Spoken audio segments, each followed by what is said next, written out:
so excited to be here today with you, Chris. It's so great to meet you in person. Today we are just wrapping up the AI Accelerator program for Health Plan Alliance's members, which are provider-sponsored plans, health plans, across the U.S. who've all come to be here today for this day-long in-person session to kick off a year-long adventure with you and your team, it sounds like. So maybe we can talk about that a little bit, and then maybe we can get to know you a little bit as well. Well, I think it's going to be an adventure with them and themselves, and you really kicked us off with that, with some of the frameworks. So this is a group of health plans. They're really very early in their thinking about how AI is going to be impacting their business strategies and where to apply it. And when we first talked to the plans, they were kind of, I would say, all over the place, but trying to get their arms around this really amorphous topic. And so we created the Accelerator to be a place where they could come together and work together as a cohort to really learn from each other and learn from experts like you who came today to share kind of a vision of what's possible, but the real practical steps of what they need to do to move from, wouldn't it all be great if we had AI and it worked perfectly, to so how do we get there? So, and you had some really brilliant frameworks for how to think about prioritizing projects and measuring risk and all the things that all of these plans are really wrestling with right now. So couldn't have been happier to have you here. Well, thank you so much, Chris. And they seem super eager to get started, and they seem to really see the potential value for their organizations as well as others that they serve too. So it was a pleasure really to be here to work. I appreciate that. I should probably say something about our surroundings as well. Sure, because we do look like we're at the ranch, don't we? This is not my normal studio. We'll keep the cowboy hats, and I notice there's a lasso over there too. In case you try to run away, Chris. Right. I cannot escape. But no, we're here in Dallas, which is where the Health Plan Alliance is located, and at a hotel here, which had this amazing little studio set up. So why not jump in and take advantage? Absolutely. We should have more of these, across the country, around the world. Chris and I broadcasting. We'll just go from town to town. Sitting in rocking chairs. I think this is a great idea. I like it. So are you doing more of these AI accelerators? Are you talking to a lot of organizations who are trying to figure out what to do with AI? No and yes. So this is a program that we're building, and I don't want it to sound so nonchalant as we're building as we go, but we intentionally designed this accelerator knowing that AI is moving very fast, the technology is moving fast, and as much as these companies are trying to get up to speed, AI will continue to move faster. And I think that's true for anybody who's trying to get their arms around this new technology. So lots of conversations. So no, we're not doing a lot of accelerators. We're really learning from this one. And yes, we're talking to a lot of companies, a lot of executives, a lot of transformational leaders about these real issues. This technology is coming very fast and hard. We want to be able to embrace it, and we know that's going to require a lot of rethinking or additional thinking to our strategic plans, and a real adaptive mindset, and maybe even, and maybe the harder part, is a new style of leadership to be able to drive that innovation and those transformations. Tell me more about what you're learning about that new style of leadership. So how long do we have? So listen, I think that we're in a period of real transformation around leadership generally, right? But at the intersection of all of these emerging technologies and all of the work style changes that came through the pandemic and the shutdowns and this sort of thing, and just living in now an era of continuous change. Right? Change is the norm. I'd like to say that the slowest pace of change you will ever experience in your whole life is right now. It's only going to get more and faster. And so what one might have learned, what I learned coming up, watching the managers and the leaders ahead of me, got me to a certain point, but it's not going to help me going forward. Right? It's that kind of command and control, I'm the boss, I know everything, and I'll just tell you what to do. That style of leadership is a dead end. The adaptive leader who is, I think, incredibly empathic, is really understanding where the people are, is vulnerable, someone who's willing to say, I don't know, but let's figure this out together, we're going to learn, who is forgiving around mistakes and failure and sees that as we're all learning and growing together.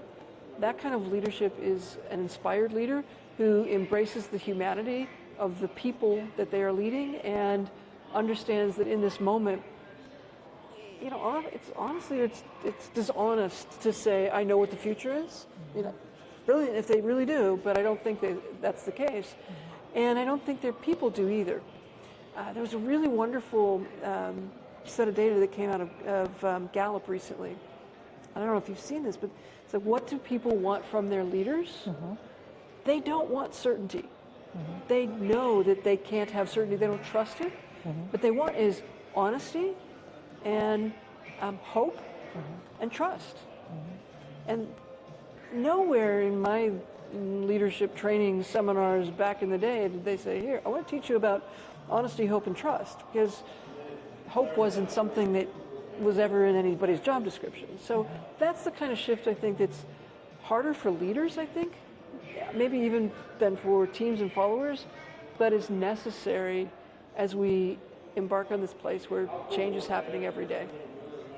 That's a really wonderful insight, you know, Chris. And I think about, you know, sometimes you have people who really embrace that style of leadership and have the appetite for it, but not everyone does because it's challenging to perhaps their own leadership styles.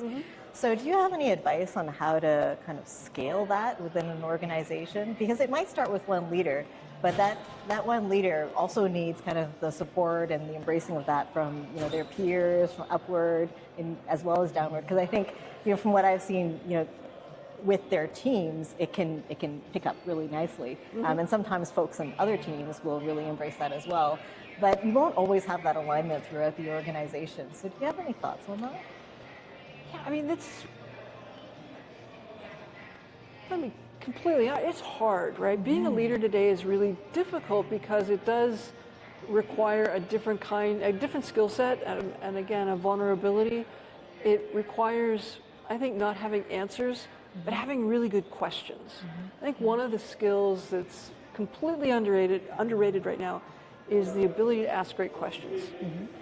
And so I think questioning can be a way of modeling behavior and to spread that understanding. Like, I'm not the guy or the gal who knows everything, but I am the curious person who knows to ask questions and to find answers in my organization, answers in the people on my teams that I might not expect. And not to be grading those answers like it's a test, but to be really, truly curious. And I think it's that modeling of that behavior that's going to help you get to scale. Because honestly, if you went to an employee today and said, I know exactly what's happening, and this is what you have to do, and you got to get it done, and you got to do it this way, and you have no agency to do it because I'm the boss, that employee is going to be, if they don't say it out loud, what they're thinking is, you're full of shit. Absolutely. Right? And that's, to me, a weird motivator, right? If I know I don't want to evoke that answer, so I need to behave in a way that I don't evoke that answer. I want to build, again, trust and hope and respect.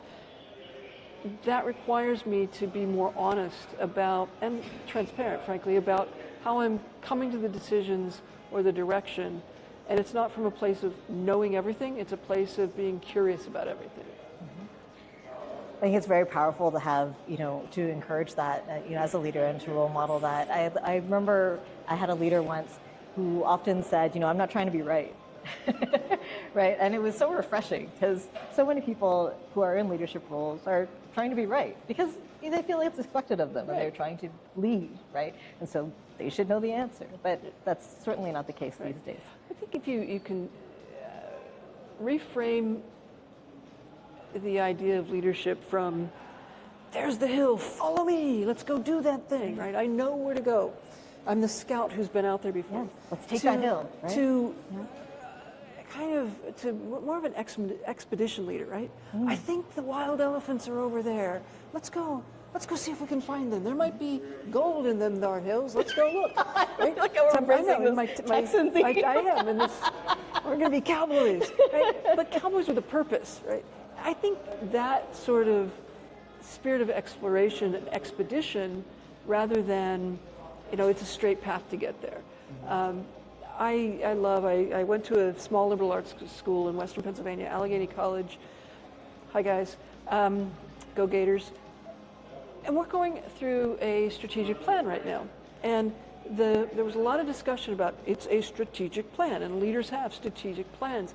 And the president of the college, a gentleman named Ron Cole, said something that I think is brilliant, which is we don't have a strategic plan, we have a strategic pathway. We know where we want to go. We want to be we want to build our endowment to be self-sustaining, to be, to mitigate risks of our existence. But there are lots of ways to get there. So let's look at the pathways and think about how we get there. And I think that's just a brilliant leadership insight, which is not a plan, we've got to follow it, and if we follow it, we'll get there, but an understanding that there are lots of different ways, and that roads are going to, pathways, highways, bridges are going to fall, roads are going to erode. You're going to have to find a way around those things. And that kind of expedition, we know there's the hill, but there are a lot of ways to get there. That kind of leadership, I think, is a hopeful leadership. I think it is an inspired leadership, because the goal stays in sight, but the methods become much more flexible and also demand that the people on the expedition with you contribute to that, right? Everybody becomes a team to crossing that gully or, getting around that stream or unexpected obstacle. We mentioned empathy fatigue at one point today. Do you think that in this ever-changing world, there's such a thing as path-changing fatigue? And, and if so, do you know how we can sort of help people to become more resilient to that path, perhaps changing frequently, and perhaps that's the right thing to do? Yeah. Well, I think there's a difference between, oh, well, that didn't work, let's try something else, right? That kind of wishy-washy, I think of those wind-up toys. They hit the wall and they try to keep walking, and then somebody moves them and they hit another wall and they don't really go anywhere. Versus having a really clear objective. We know what the other state looks like. We know how we want to be on this other side of digital transformation. We're just not sure how to get there. So we're going to have experiments. And I think if you think about it more as experimentation, we have a thesis. Our thesis is this path is going to work. When we discover that that path isn't working, we can put our heads up and say, okay, that didn't work. What did we learn? How far do we need to backtrack in order to go forward again? So it feels more intentional than just bumping your head against the wall and feeling like you stalled out. Right. So it's that intentionality of purpose to an end, to an objective, that is, I think, helps deal with some of that frustration, right? Every time you run into a roadblock, it's an opportunity to learn how to get over that roadblock or to find a new path. And if you think of it that way versus, we failed again, that's very frustrating, right? So as a leader, framing what that journey looks like and creating learning opportunities out of those roadblocks, I think helps mitigate the frustration that one might feel like, oh, my boss doesn't know what he's doing because we're always running and doing something different today. It's doing something different but with purpose to that objective. I think it's a super important distinction, and it helps to set the expectations as well, which is so important. I had a leader once who often said, we're not going to get it all right, and that's okay. And that, was another thing that helped us set the expectation around, whatever the experiment was, at that point in time, and then setting a time frame maybe for how long we're going to try this before we decide. Right. How do we know if it's working, and how do we know if it's not working, and being really clear on that, right? And I think when it feels like, the leader's just, which way is the wind blowing today? Let's try that. That's super frustrating, right? Because you don't, as a member of that team, really know how to contribute to that.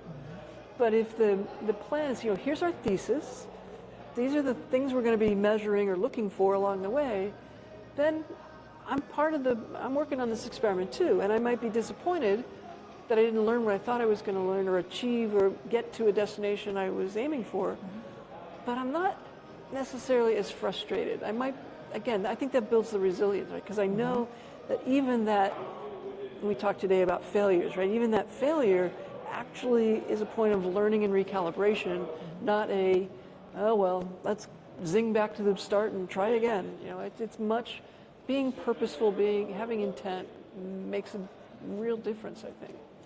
And how do we ensure that, that narrative is reinforced? So we tried that, these are the things that we learned, and now we're doing something differently. Because sometimes people remember things differently. That's true. Organization, right? So do you have any thoughts on how to preserve that path and reinforce that cycle and the fact that we are making progress? And it might not feel like that to everyone, but here's some perspective. Yeah.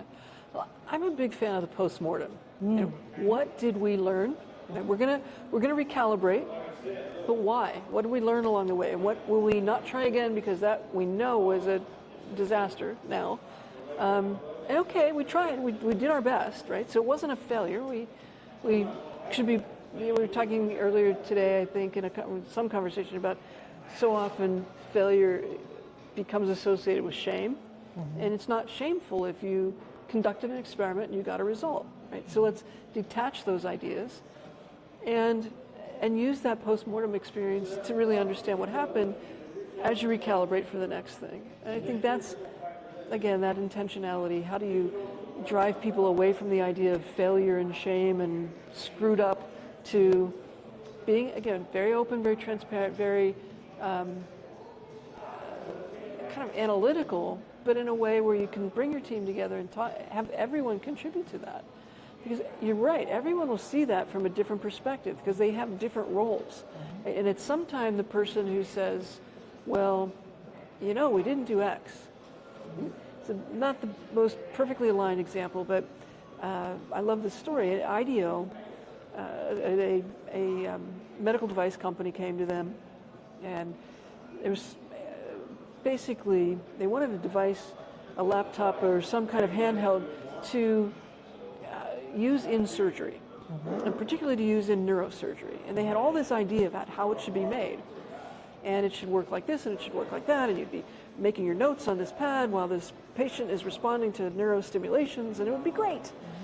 And they started to sketch out how that would work, and the nurse, a surgical nurse, kind of raised her hand and said, I don't think that design's going to work. Because when you're doing that brain surgery and that patient is conscious, I'm holding her hand. I'm giving her a sense that somebody's here with her, supporting her, giving her comfort. I can't take notes on a two-handed system. And they're like, oh wow, that's an insight we wouldn't have had if we hadn't asked everybody in that surgical theater.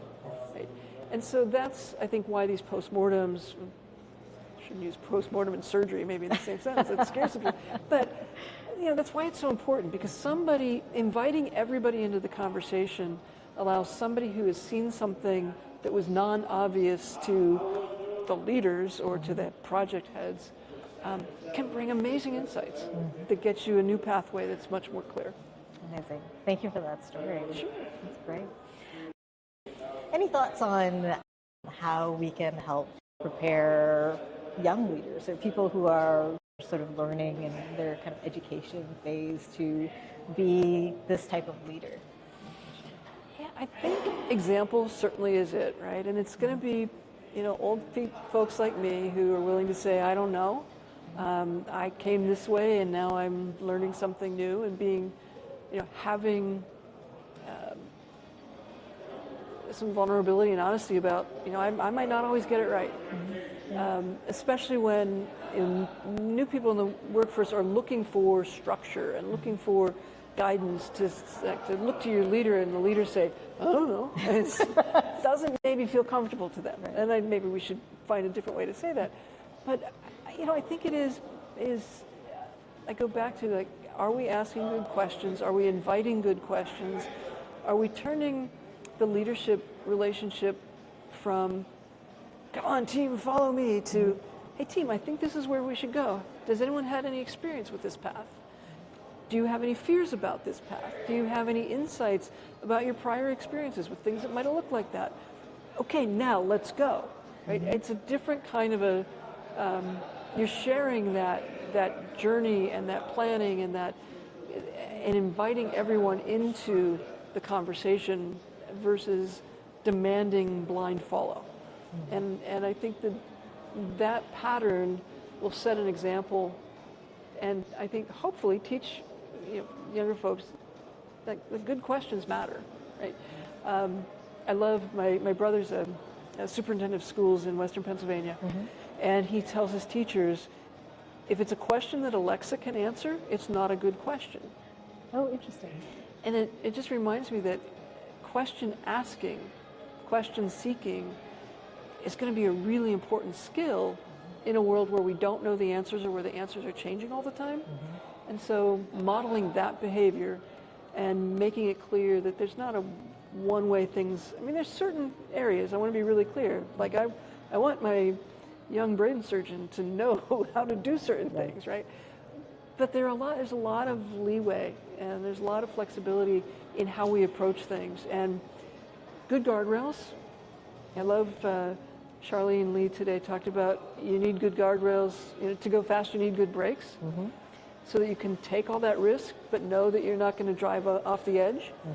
So I think it's up to the leaders to provide those guardrails, but also then to give the fuel that helps people go fast. And I think that's the invitation to drive fast and the invitation to question, do hard questioning, and really push back so that we're all able to drive in the right direction. Absolutely. And I would just add to that like knowing where the cliffs and potholes are. Even if you have the confidence to drive fast, it's still good to know how to get around those things. How to get around, where the gorge is. Yes. That sort of thing. It's important. And which ones might be changing as well. Yeah, and something that may have been a big pothole for me growing up might be totally not. Maybe today, somebody fixed it. Right? But then there's something new, right? And so, That's right. And I've had that experience. I said, well, this is what worked for me. And they're like, yeah, the world doesn't work that way anymore. You know that, right? And like, oh, okay, let's think about a different way then. Yes, we'll sit in our rocking chairs. I'm going to be at the home. About how that's sunny back in my day. Exactly. Well, any last words of wisdom, for the audience that is maybe working through transformation or thinking about how to deal with how fast everything is moving right now? Well, I don't know that many. I would say, it's important to stay smart and stay alert, and the best way to do that is to subscribe to your podcast and listen to it all the time, because you are incredibly wise and you have led a lot of this digital transformation. And you would do a lot worse than subscribing and listening and being a fan and sharing it widely, because I think you're going to help pave the way.